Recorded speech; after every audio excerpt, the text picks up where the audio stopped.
تو میں تمہارے گھر والوں سے خود آ کر بات کرتا۔ میں نے اس سے کہا کہ اس میں کون سی بڑی بات ہے، تم تو میرے گھر والوں سے آ کر ابھی بھی بات کر سکتے ہو۔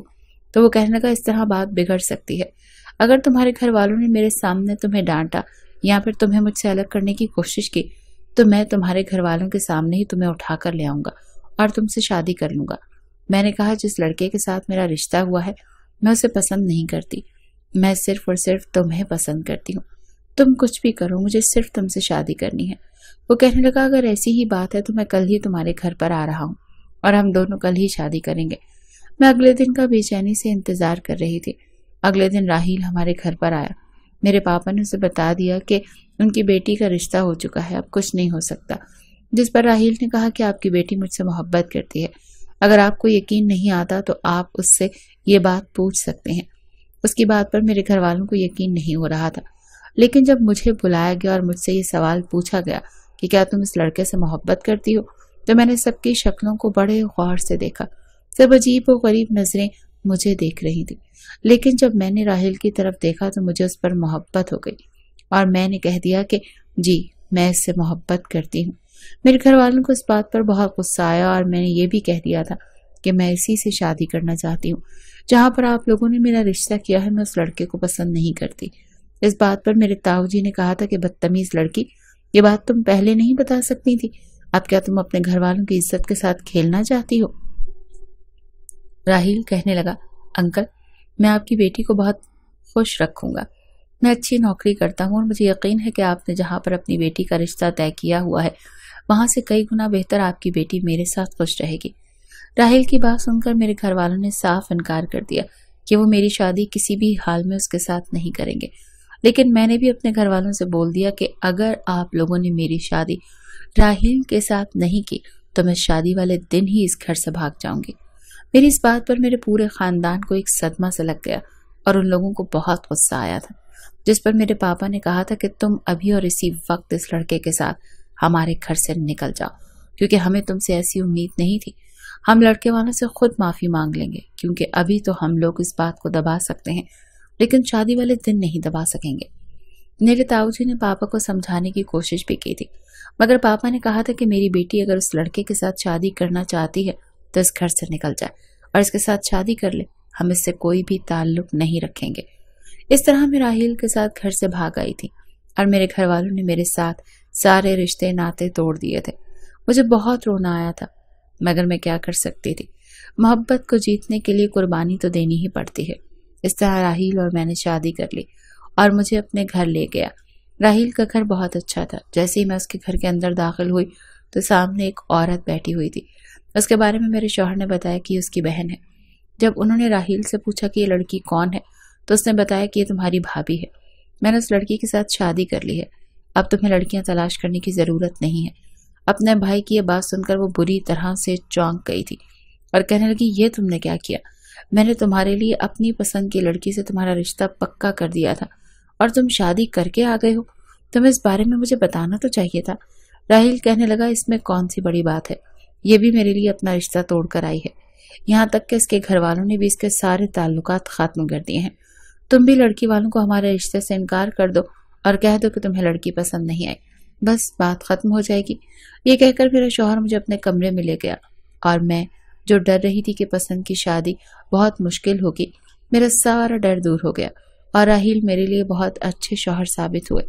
مگر میری خوشیوں کو اس وقت نظر لگ گئی جب راحیل ہنستا مسکراتا دفتر گیا، مگر واپسی پر اس کی لاش آئی۔ اس کا ایکسیڈنٹ ہوا اور میرے شوہر کی موقع پر ہی موت ہو گئی تھی۔ اپنے شوہر کی موت کی خبر سن کر میں بہت زیادہ صدمے میں آ گئی تھی اور تڑپ تڑپ کر رو رہی تھی۔ میرے شوہر کی موت ہو چکی تھی اور مجھے یقین نہیں ہو رہا تھا کہ میرا شوہر مجھے اس دنیا سے چھوڑ کر چلا گیا، جبکہ میں اس کے بچے کی ماں بننے والی تھی۔ میرے شوہر کی موت پر اس کا چھوٹا بھائی بھی ہاسٹل سے اپنی پڑھائی چھوڑ کر گھر آ گیا تھا۔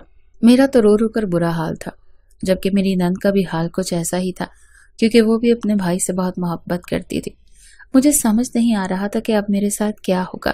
میری نند تو پہلے ہی میری خوشیوں کی دشمن بنی ہوئی تھی، جب بھی وہ مجھے میرے شوہر کے ساتھ دیکھتی تو اسے اچھا نہیں لگتا تھا۔ میں اس کی یہ وجہ بھی اچھی طرح سے جانتی تھی، کیونکہ وہ شروع ہی سے اپنے بھائی کی شادی اپنی پسند کی لڑکی کے ساتھ کروانا چاہتی تھی اور اس کے بھائی نے اپنی مرضی کے مطابق مجھ سے شادی کر لی تھی۔ اپنی بہن کو بتایا تک نہیں تھا، جس کا غصہ میری نند کو آج تک ہے، اور وہ اپنا سارا غصہ مجھ پر نکالتی ہے۔ میرے شوہر کے سامنے تو سیدھی بن جاتی تھی۔ فی الحال میرا شوہر اس دنیا کو چھوڑ کر جا چکا تھا۔ میری سمجھ نہیں آ رہا تھا کہ میں کہاں جاؤں، کیونکہ میرے مائکے والوں نے بھی مجھ سے تمام تعلقات ختم کر دیے تھے۔ میں اپنے شوہر کی بیوہ بن کر اپنے سسرال میں زندگی گزار رہی تھی، اور میری نند تھی کہ ہر دن مجھے پریشان کرنے کے لیے کوئی کسر نہیں چھوڑتی تھی۔ میرا دیور بھی ہم لوگوں کے ساتھ ہی رہ رہا تھا۔ اس نے کہا تھا کہ میں اب ہاسٹل نہیں جاؤں گا، چاہے میری پڑھائی رک جائے، کیونکہ اب گھر میں آپ دونوں اکیلی رہ گئی ہیں، اور بھائی کے بعد آپ دونوں کا خیال رکھنا میری ذمہ داری ہے۔ میرا دیور بہت اچھا تھا، اور ہمیشہ وہ مجھ سے ہمدردی رکھتا تھا۔ میرے گھر میں سب کو یہ بات پتہ تھی کہ میں امید سے ہوں۔ شوہر کے مر جانے کے بعد میں بہت کمزور ہو گئی تھی، اسی لیے ڈاکٹر نے مجھے زیادہ سے زیادہ آرام کرنے کا کہا تھا۔ میرا دیور یہ بات اچھی طرح سے جانتا تھا۔ وہ صبح کو اپنے دوستوں کے ساتھ گھومنے پھرنے کے لیے گھر سے نکل جاتا تھا، اور شام کے وقت گھر آتا تو مجھے کام کرتے ہوئے دیکھتا تھا۔ ایک دن اس نے میری نند سے کہا کہ آپ کو بھابھی سے گھر کا کام نہیں کروانا چاہیے، آپ جانتی ہیں کہ بھابھی کی حالت کیسی ہے۔ اس بات پر میری نند نے میرے دیور کو بہت ڈانٹا، کیونکہ وہ سب سے چھوٹا تھا، مگر میری نند نے میرے دیور کو اس سے میری اور اس چھوٹی سے بات پر اتنی ڈانٹ لگائی کہ وہ بیچارہ خاموش ہو گیا۔ میری نند نے کہا تھا کہ تمہیں گھر کے معاملات میں بولنے کی ضرورت نہیں ہے، تم جانتے ہو کہ یہ لڑکی تمہارے بھائی کے ساتھ بھاگ کر آئی تھی، اور اس نے تمہارے بھائی کی زندگی کو خراب کر دیا تھا، سارا دن اسے پریشان کرتی رہتی تھی، اس کا خوب پیسہ اڑاتی تھی۔ تمہارا بھائی اس سے تنگ آ چکا تھا، اسی لیے تو بیچارہ میرا بھائی اس دنیا سے اتنی جلدی چلا گیا۔ تم کیا جانو کہ یہ کیسی ہے، اور تم ہو کہ اس کی طرفداری کرنے لگ گئے ہو۔ میرے دیور نے اپنی بہن سے کہنا شروع کر دیا کہ وہ ماں بننے والی ہے، میں اسی لیے کہہ رہا ہوں۔ تو میری نند کہنے لگی کہ اس میں کون سی بڑی بات ہے، ہر عورت جب ماں بنتی ہے تو گھر کے سارے کام بھی کرتی ہے، اب یہ ہمارے گھر میں فری میں تو نہیں رہ سکتی۔ میرے دیور اپنی بہن کی بات سن کر خاموش ہو گیا۔ میں پہلے تو اپنی نند کو اپنے شوہر کی وجہ سے ایک دو جواب بھی دے دیا کرتی تھی، لیکن اب میں جانتی تھی کہ اب مجھے اپنی نند کی ہر بات کو برداشت کرنا ہوگا، کیونکہ اگر میں نے اپنی نند کے ساتھ بدتمیزی کی، کوئی لڑائی جھگڑا کیا، تو وہ مجھے اس گھر سے نکال دے گی۔ اس کے بعد میں کہاں جاؤں گی؟ اسی لیے میں نے اپنی نند کی ساری زیادتیوں کو خاموشی سے برداشت کر دیا، اور یہ سب کچھ میرا دیور دیکھتا رہتا تھا۔ اور پھر میں ماں بننے والی تھی، اسی لیے میں چاہ کر بھی کچھ نہیں کر سکتی تھی۔ میری طبیعت ٹھیک نہیں تھی، میرا بلڈ پریشر بہت ہائی چل رہا تھا۔ ڈاکٹر نے مجھے کم نمک اور کم مرچ کا کھانے کا بتایا تھا، کہا تھا کہ اگر تمہارا بلڈ پریشر نارمل نہیں ہوا تو بچے کی جان کو بھی خطرہ ہو سکتا ہے۔ یہ بات میری نند کو پتہ چل گئی تھی، کیونکہ ہر بار ڈاکٹر گھر آ کر ہی چیک اپ کیا کرتی تھی۔ میرے اندر اتنی ہمت بھی نہیں تھی کہ میں اسپتال جا کر چیک اپ کرواتی، اسی لیے میں گھر پر ہی ڈاکٹر کو بلا لیا کرتی تھی۔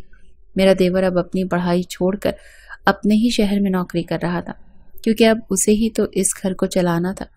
میں کھانا بنا کر جب اپنے کمرے میں آ گئی تو کچھ ہی دیر کے لیے سو گئی تھی۔ رات کے وقت جب میرا دیور آ گیا تو ہم لوگ ایک ساتھ کھانا کھانے کے لیے بیٹھ گئے۔ جیسے ہی میں نے کھانا شروع کیا تو میرے ہوش اڑ گئے تھے، کیونکہ کھانے میں نمک بہت تیز تھا اور مرچیں بھی اتنی تیز ہو رہی تھیں کہ میرے کانوں سے دھوئیں نکل گئے۔ میں زور زور سے کھانسنے لگی۔ میرے دیور نے جلدی سے مجھے پانی پلایا۔ میری نند کہنے لگی کہ کیا ہوا ہے؟ میں نے کہا کھانے میں نمک اور مرچ بہت تیز ہو رہی ہے۔ تو میری نند کہنے لگی کھانا تو تم نے ہی بنایا ہے، تمہیں ہی اپنا خیال رکھنا چاہیے نا، ڈاکٹر نے تمہیں نمک اور مرچ کم بتائی ہے تو تم نے اتنے تیز کیوں کر دی؟ میں نے کہا مجھے اچھی طرح یاد ہے میں نے اس میں نمک اور مرچ بہت کم ڈالا تھا، پھر نہ جانے کیسے تیز ہو گیا۔ میری نند کہنے لگی اب یہ تو تمہیں ہی پتا ہوگا۔ میں بغیر کھانا کھائے ہی ڈائننگ ٹیبل سے اٹھ کر اپنے کمرے میں آ گئی تھی۔ آدھی رات کے وقت مجھے بہت تیز بھوک لگ رہی تھی، لیکن کھانے میں نمک مرچ اتنا تیز تھا کہ نہ تو میں نے کھانا کھایا تھا اور نہ ہی میری نند اور میرے دیور نے۔ شاید وہ دونوں مارکیٹ سے کھانا منگوا کر کھا چکے تھے، لیکن میں ابھی تک بھوک ہی بیٹھی ہوئی تھی۔ مجھے بہت کمزوری محسوس ہو رہی تھی، اسی لیے میں کچن میں جوس پینے کے لیے چلی گئی۔ جوس پینے کے بعد میں سو گئی تھی۔ میرے دیور کو اپنے کام کے سلسلے میں دوسرے شہر جانا تھا اور وہ اب 2 دن کے بعد گھر آنے والا تھا۔ اس نے یہ بات ہم لوگوں کو بتا دی تھی اور وہ اگلے ہی دن اپنا سامان پیک کر کے گھر سے نکل گیا۔ اب گھر پر میں اور میری نند اکیلے ہی رہ گئے تھے۔ میری طبیعت بالکل بھی ٹھیک نہیں تھی، کیونکہ نہ تو مجھے ٹھیک سے کھانا مل رہا تھا اور نہ ہی مجھے ڈھنگ سے آرام کرنے کو مل رہا تھا۔ اب میرا دیور بھی گھر سے جا چکا تھا، اسی لیے میری نند مجھے اور تنگ کرنا شروع کر چکی تھی۔